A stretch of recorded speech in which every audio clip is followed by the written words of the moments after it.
Hello, Cohort 4. Sorry I couldn't make it. I'm at work right now. But instead, I made this awesome video of my speech so that you can just have it. You can, one night when you're bored, just go back and listen to it again.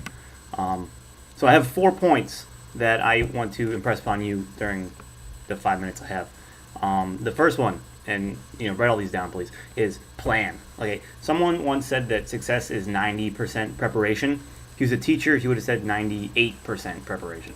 You need to just have a plan for all the lessons. They're going to give you the paper. I'm sure Murphy has told you this, that the lesson plan that you make is not the lesson plan that you actually have with you. It's like a piece of paper, or I make a PowerPoint every day that have my plan on it.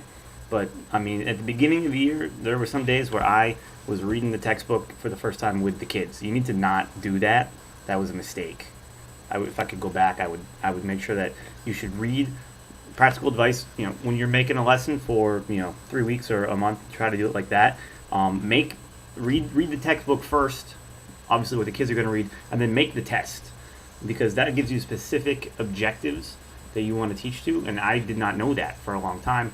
I would just kind of have random stuff floating around, and then the night before I would make the test and decide, did they know that? I don't know. Some of them knew that. Did I review or reinforce that? So just have everything planned out is just the best thing you can do. Specific weeks, and then make the tests, because that's what's really important. Do they know what you want them to know? Second thing is that you got to learn how to not get it right all the time.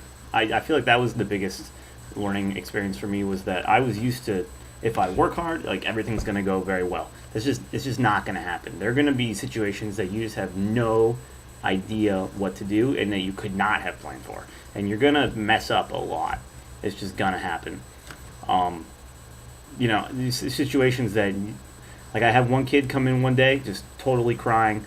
He had been forced to walk to school by his mom, and then I had to go listen to his story. I went with one of the nuns and found out that he had been being abused by his parents, and he confessed all this right in front of me. And then I'm supposed to say something, and you're not going to be taught what to do in the situation. I still don't know what to do if I had to do the situation again.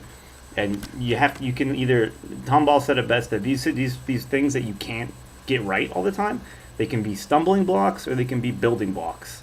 You can dwell on them and then not let them help you, or you can realize that you're not always going to do the right thing, and that sometimes there are problems that we're just not going to solve, and you have to hedge. You got to say, well, I can specifically help this child in this way. I can't solve all their problems. I'm not going to get 100% on the test. You're not going to do 100% of the things that you want to do. It's just not going to happen. And the earlier you accept that, the more you can get done the list of things that you can do. Third thing I have for you is that parents are your best friends. Okay, they're scary.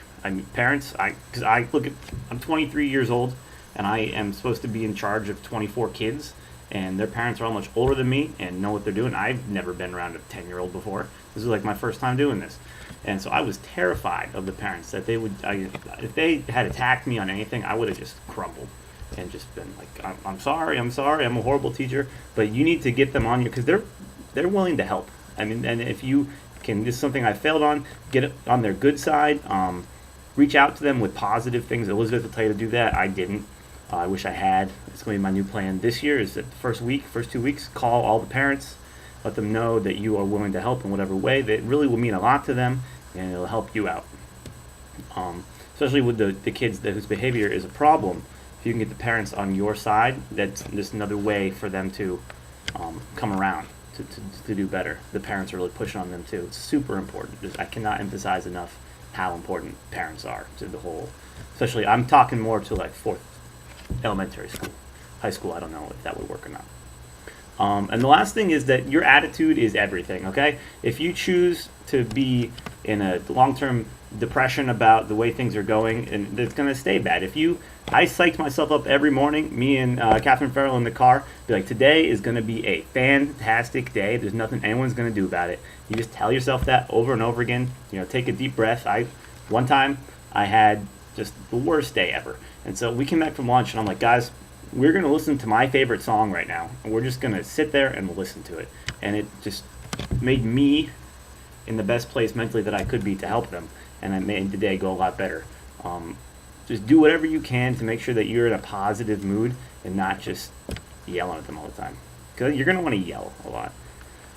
Okay, I think my 5 minutes are up, but I had 4 points. I hope you all wrote them down. You got a plan. You're not going to get it right all the time. Don't beat yourself up. Get the parents on your side. I realize you can't see my fingers here. Where's the camera? And for attitude is everything, okay? Be happy. Be excited. The kids will love it. They'll feed off it. Don't be sad. Don't be depressed. Good luck.